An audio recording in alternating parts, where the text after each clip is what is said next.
السلام علیکم ورحمۃ اللہ وبرکاتہ۔ اللہم صلی علی سیدنا مولانا محمد وعلی آل سیدنا مولانا محمد وبارک وسلم۔ الحمدللہ وکفی وسلام علی عبادہ الذین اصطفی، اما بعد فأعوذ باللہ من الشیطان الرجیم، بسم اللہ الرحمن الرحیم۔ ولا تقولوا لمن يقتل في سبيل الله أموات بل أحياء ولكن لا تشعرون، صدق اللہ العظیم۔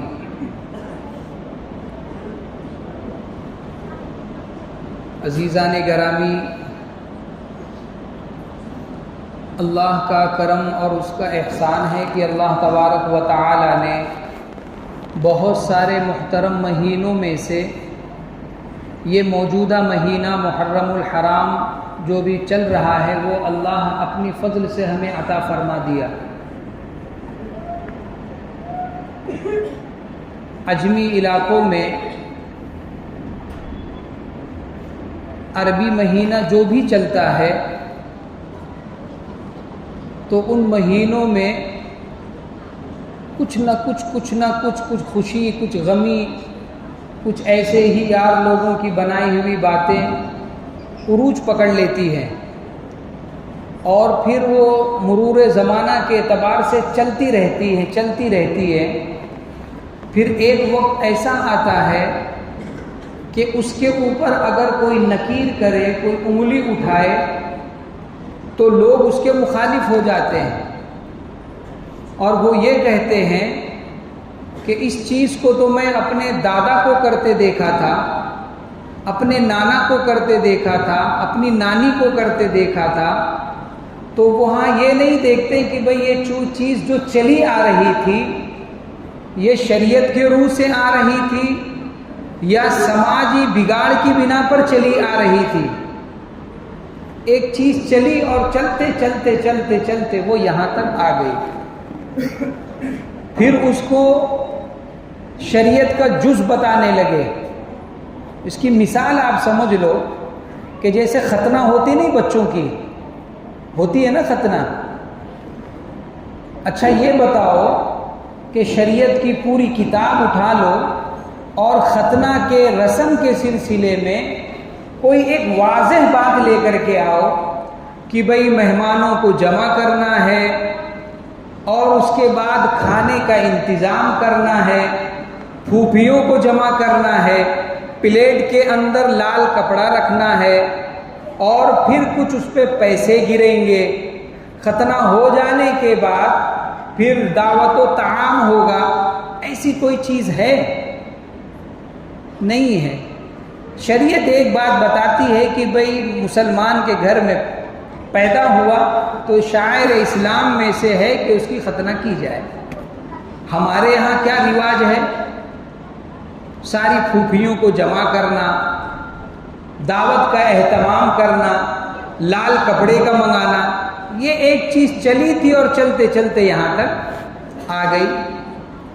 تو میرے عزیزوں، یہ جو مہینہ محرم الحرام کا مہینہ ہے یہ حرمت والا مہینہ ہے، برکت والا مہینہ ہے، رحمت والا مہینہ ہے، لیکن یہ مہینہ کب سے ہے؟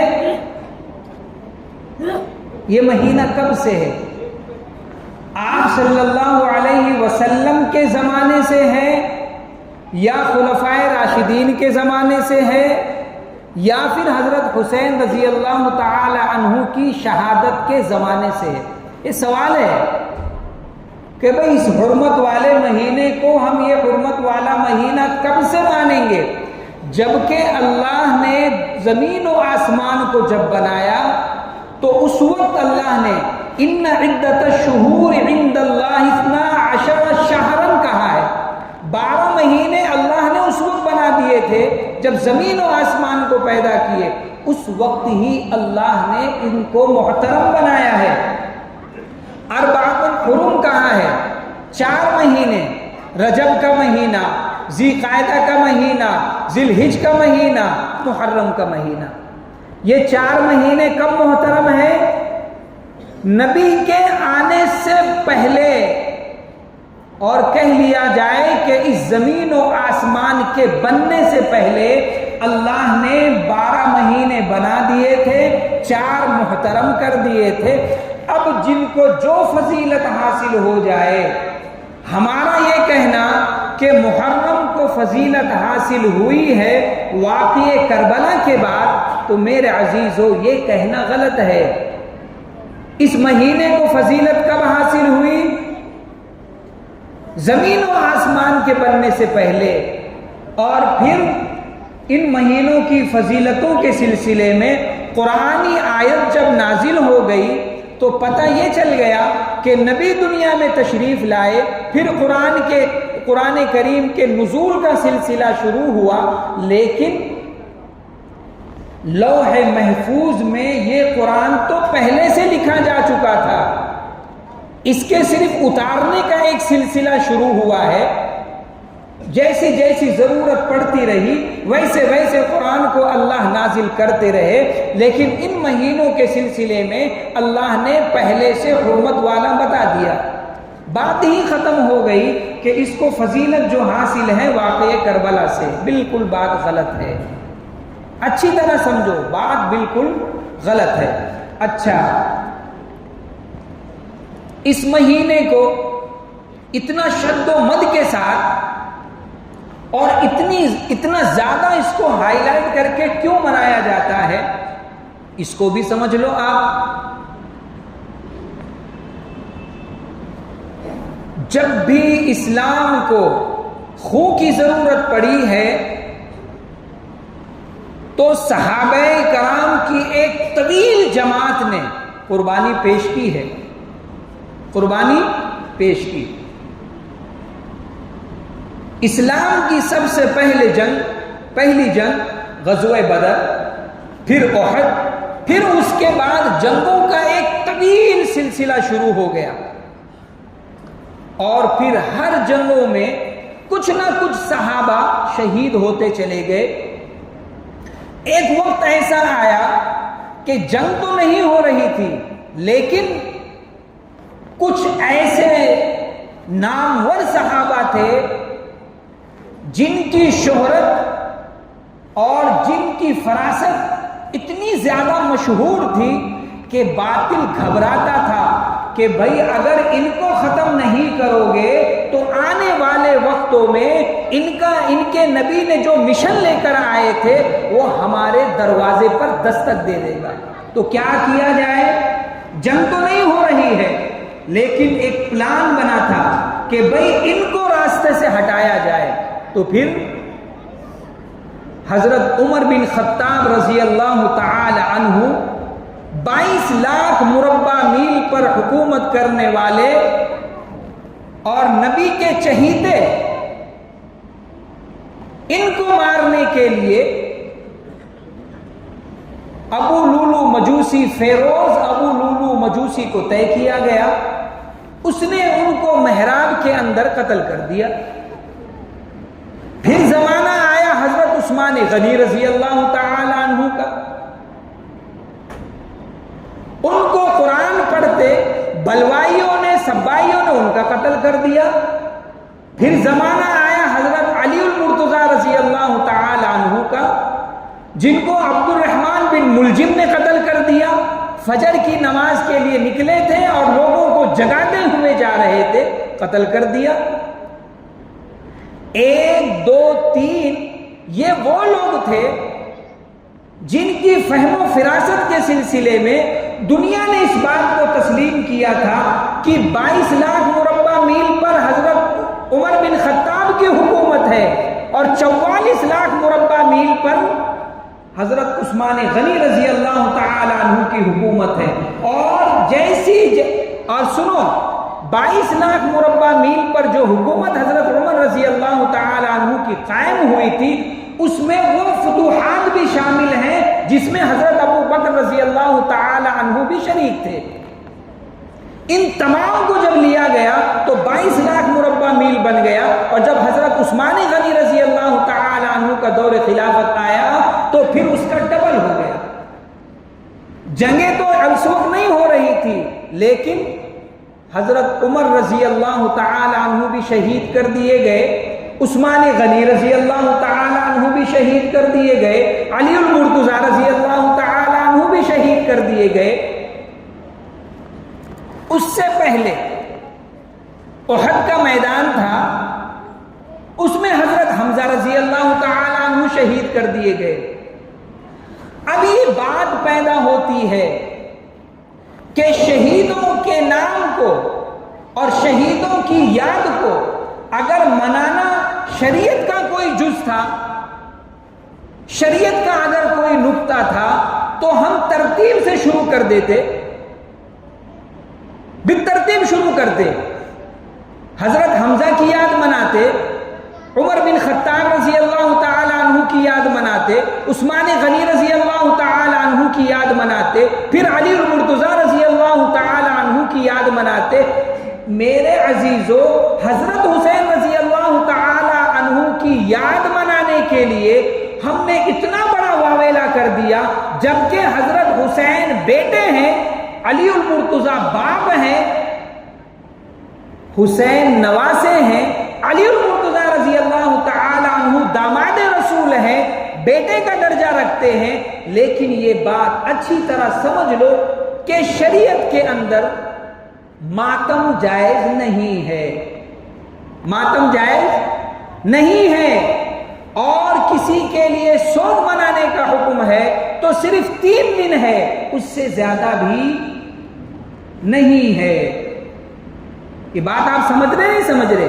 اچھی طرح سمجھو اس کو۔ میں اس لیے شروع سے لے کے چلا ہوں تاکہ آپ کو پتا چلے کہ یہ جو آج کیا جا رہا ہے یہ کیوں کیا جا رہا ہے۔ اور ہمیں لوگ کیا کہیں گے جانتے ہو؟ ارے بھائی یہ تو اہل بیت سے محبت ہی نہیں کرتے۔ کیا کہیں گے؟ اہل بیت سے محبت نہیں کرتے۔ ایک یاری ہوتی ہے اور ایک گھر والے ہوتے ہیں۔ بھائی یار سے بھی ہم محبت کرتے ہیں اور گھر والوں سے بھی ہم کیا کرتے ہیں؟ محبت کرتے ہیں۔ لیکن سنو، جو دشمنان اسلام نے نئی چیزیں لے کر کے آئے ہیں، ہم اس کے لیے سد باب کرتے ہیں کہ بھئی تم ان کو صرف مانتے ہو، اور جب تمہارے سامنے حسن و حسین کے علاوہ دیگر صحابہ کرام اور اولو العزم صحابہ کرام، حضرت ابو بکر صدیق رضی اللہ تعالی عنہ، اور پھر عمر بن خطاب رضی اللہ تعالی عنہ، اور پھر نبی کی چہیتی بیوی حضرت عائشہ رضی اللہ تعالی عنہ کا جب ذکر خیر کیا جاتا ہے تو تمہارے چہروں پر ہوائیاں اڑنے لگتی ہے۔ کون لوگ؟ شیعہ لوگ۔ کون لوگ ہیں؟ شیعہ لوگ ہیں۔ اور پھر 2-3 جنگیں ایسی ہوئی ہیں جن جنگوں کا ذکر تو ہم کرتے ہیں، جنگ جمل، جنگ صفین، اور پھر واقعہ فدق۔ یہ 3 واقعوں کو لے کر کے شیعوں نے بڑا واویلا مچایا، اور پھر حضرت عائشہ رضی اللہ تعالی عنہا کہہ رہی تھی کہ بھئی قصاص عثمان لیا جائے، جن لوگوں نے حضرت عثمان کو قتل کیا تھا ان کا بدلہ لیا جائے۔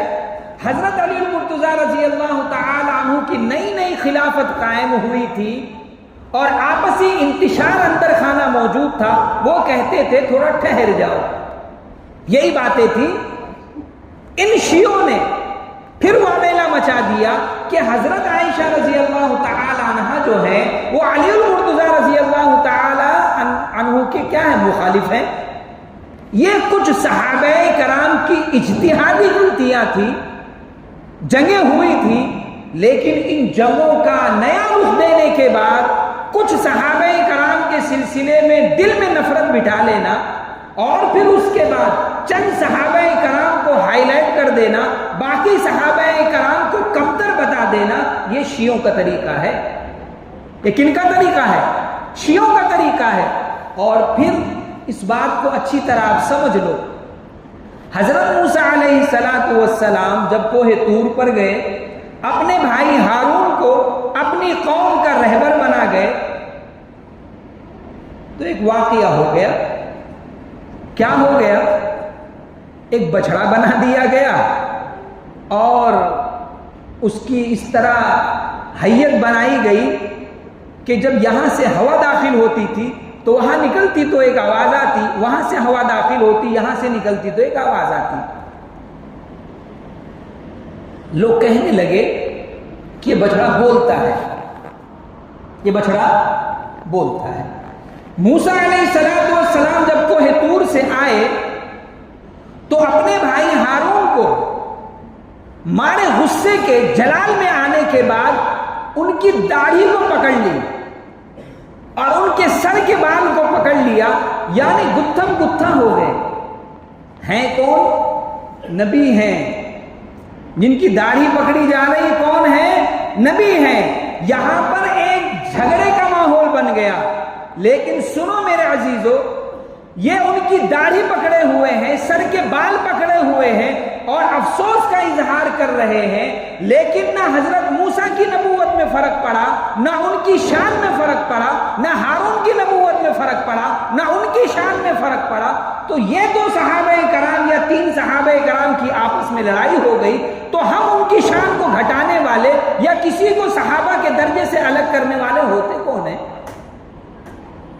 کون ہوتے ہیں ہٹانے، ان کے درجے کو گرانے والے؟ اور دو شہزادوں کی لڑائی ہو جائے، دو شہزادوں کی اگر لڑائی ہو جائے تو اس لڑائی کے تصفیے کے لیے، اس لڑائی میں ثالث بننے کے لیے اور اس لڑائی کو ختم کرانے کے لیے بادشاہ آئیں گے یا بادشاہ کا کوئی نائب آئے گا، چپراسی نہیں آئے گا، دھوبی نہیں آئے گا۔ کیوں؟ یہ دونوں شہزادے ہیں۔ یہ کیا ہیں؟ یہ دونوں شہزادے ہیں۔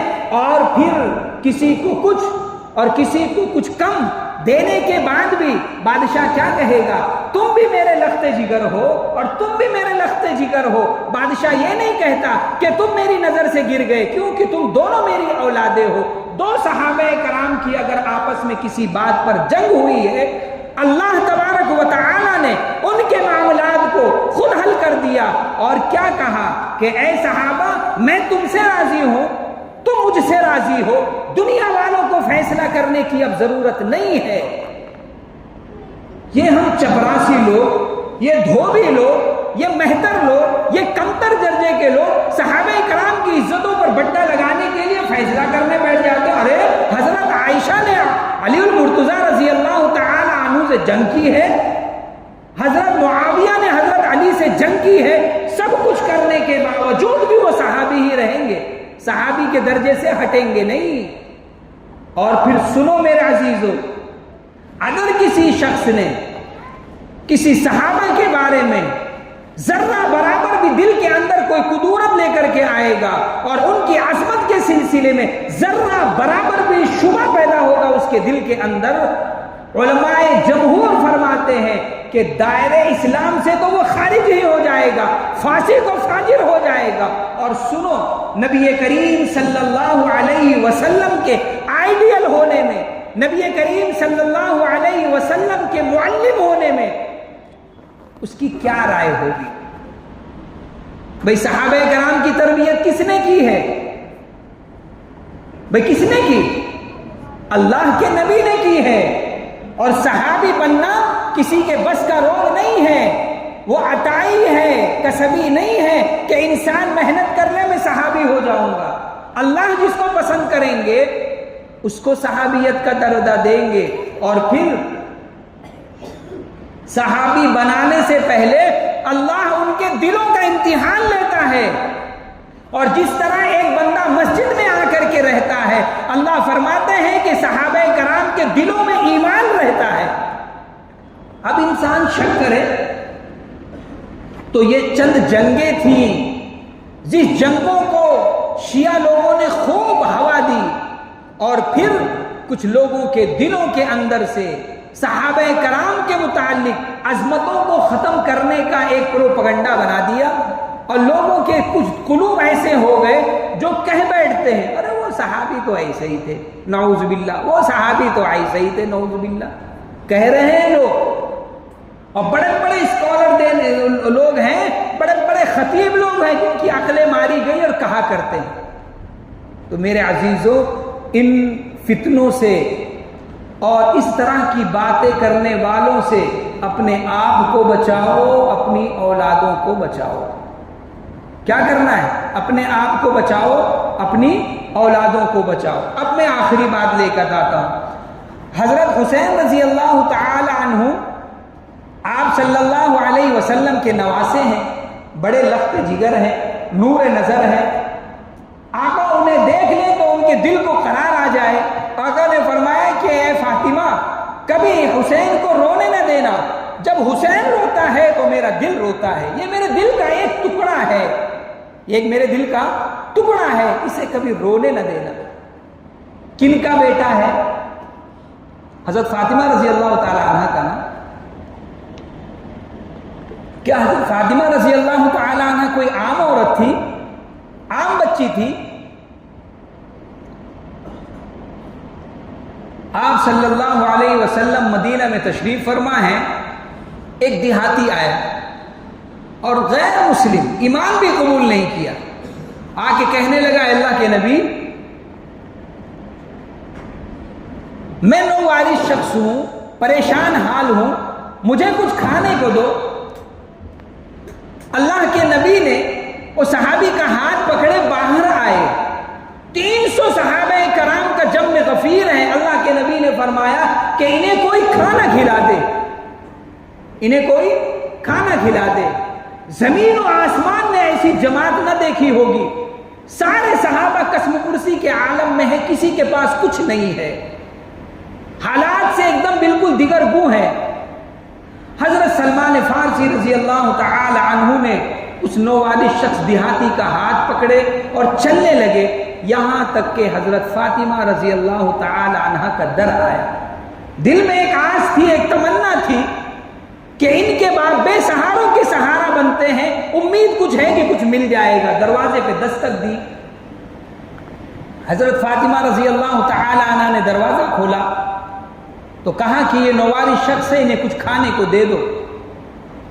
تو فرمایا کہ میں وہاں سے ہو کر آیا ہوں، یعنی آپ کے والد کے در سے میں ہو کے آیا ہوں، لیکن زمانے کا شہنشاہ ہے جس کے صدقے میں پوری دنیا بنائی گئی ہے، آج وہ خود فاقے میں مست ہے، اس کے پاس بھی کچھ نہیں ہے۔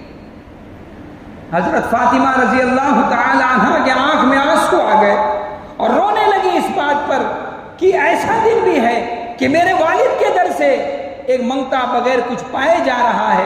یہ اپنے گھر میں گئی اور اپنی چادر نکالی اور حضرت سلمان فارسی کو دی اور فرمایا کہ اس کو لے جاؤ اور مدینے کا جو بہت بڑا تاجر شمعون ہے اس کو لے جا کے دے دینا اور اس سے آٹا لے لینا، میں کچھ بنا کے اسے کھلا دوں گی، جب میں کبھی آٹا لوٹاؤں گی تو میری چادر مجھے واپس دے دینا۔ حضرت سلمان فارسی رضی اللہ تعالی عنہ اس چادر کو لیے اور شمعون یہودی کے دکان پر پہنچے، اس کو چادر دی اور کہا کہ تھوڑا سا جو کا آٹا دے دے، کچھ بن جائے گا، اس کو کھلا دیا جائے گا۔ تاریخ کی کتاب میں یہ بات موجود ہے، شمعون اپنے ہاتھوں سے آٹا نکال رہا تھا اور اس کی آنکھیں رو رہی تھی اور کہتا ہے کہ سلمان یہ چادر ہے کس کی؟ بھئی یہ چادر ہے کس کی؟ تو فرمایا کہ نبی کریم صلی اللہ علیہ وسلم کی چہیتی بیٹی حضرت فاطمہ کی ہے۔ فرمایا کہ سنو سلمان، میں تورات کا حافظ ہوں، آسمانی کتابوں کے اندر یہ بات لکھی ہے کہ ایک زمانہ ایسا آئے گا کہ تیرے دروازے پر محمد کی بیٹی کی چادر آئے گی اور کسی نووارث شخص کے لیے، کسی فقیر اور محتاج کے لیے تجھ سے آٹا مانگا جائے گا۔ وہ آٹا دیتا بھی جا رہا تھا اور آنکھوں سے آنسو گراتا بھی جا رہا تھا اور کہنے لگا کہ سلمان یہ آٹا بھی لے جا، یہ چادر بھی لے جا اور مجھے بھی لے چل، یہ آٹا بھی لے جا، یہ چادر بھی لے چل اور مجھے بھی لے چل، میں محمد کا غلام ہو چکا ہوں۔ یہ واقعہ کن کا لکھا ہے؟ حضرت فاطمہ رضی اللہ تعالی عنہ کا واقعہ آسمانی کتابوں میں بھی لکھا ہے، اور قاموس اٹھا کر کے دیکھ لو، فاطمہ کے معنی ہیں کیا؟ علیحدہ ہونا، جدا کرنا، فصل کر دینا، الگ کر دینا۔ اللہ کے نبی نے فرمایا کہ جو میری بیٹی فاطمہ سے محبت کرے گا، میں کہتا ہوں کہ وہ جہنم سے الگ ہو جائے گا اور جنت کا مستحق ہو جائے گا۔ اچھا، ہم نے ایک واقعہ سنا نا کہ آپ صلی اللہ علیہ وسلم سجدے میں ہیں اور حضرت حسین رضی اللہ تعالی عنہ ان کے کاندھے پر ہے. واقعہ سنے نہیں سنے؟ بڑا محبت بھرا واقعہ ہے یہ کہ اللہ کے نبی نے اپنے سجدوں کو طویل اس لیے کیا ہے کہ 2 جنت کے پھول میرے کاندھے پر ہیں. یہ واقعہ کب کا ہے جانتے ہو؟ جب ان کی عمر 6 سال کی تھی. کتنے سال کی؟ 6 سال کی. جب واقعہ کربلا پیش آیا ہے اس وقت حضرت حسین کی عمر جو تھی وہ 58 سال کی تھی. کتنے سال کی؟ 58 سال کی. 6 سال باہر کرو، 6 سال باہر کر دو، بچے کتنے؟ 52 سال.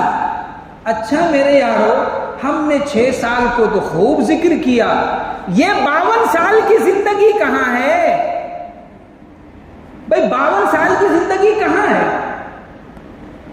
اس کو تو ہم نہیں ذکر کرتے. میں سوچتا ہوں کہ یہ 52 سال کی جھلکی جو ہے نا، میں آپ کو بتا دوں کہ یہ 52 سال کہاں ہے.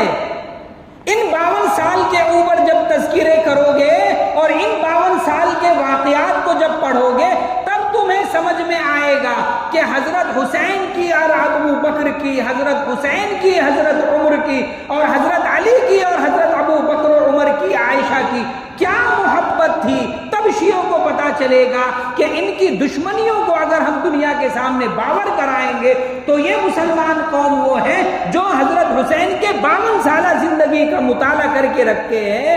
تو یہ جنگ جمل اور جنگ صفین اور یہ واقعہ فدق جو ہے یہ ان کو ورغلائیں گے نہیں. حضرت ابو بکر صدیق رضی اللہ تعالی عنہ ممبر پر آئے، خطبہ دینا شروع کیے.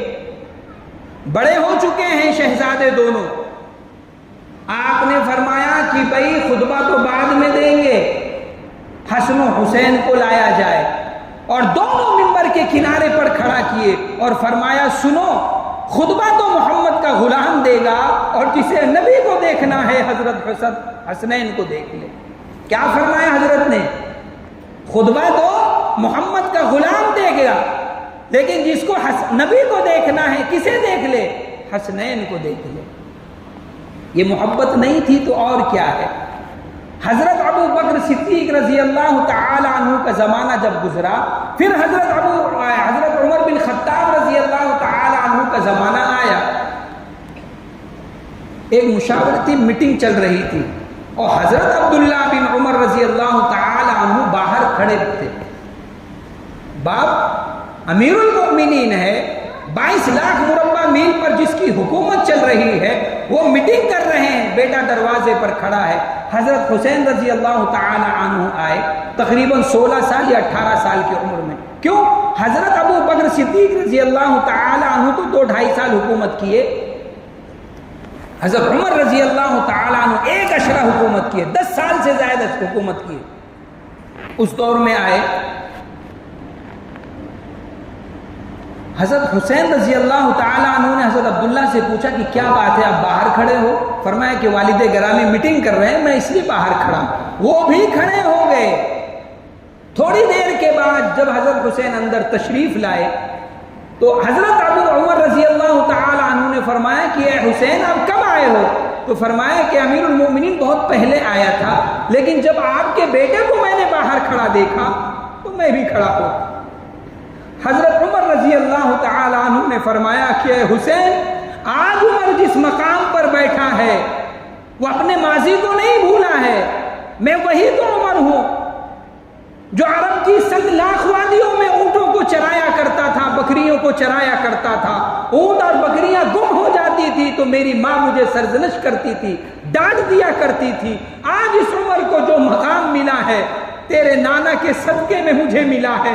تو جب بھی آنا چاہے تیرے لیے کبھی اجازت لینے کی ضرورت نہیں، جب تو چاہے مجلس میں آ جایا کر. یہ ان سے محبت تھی. اور حضرت عمر رضی اللہ تعالی عنہ کبھی بھی سلام میں بہت پہل کرتے تھے.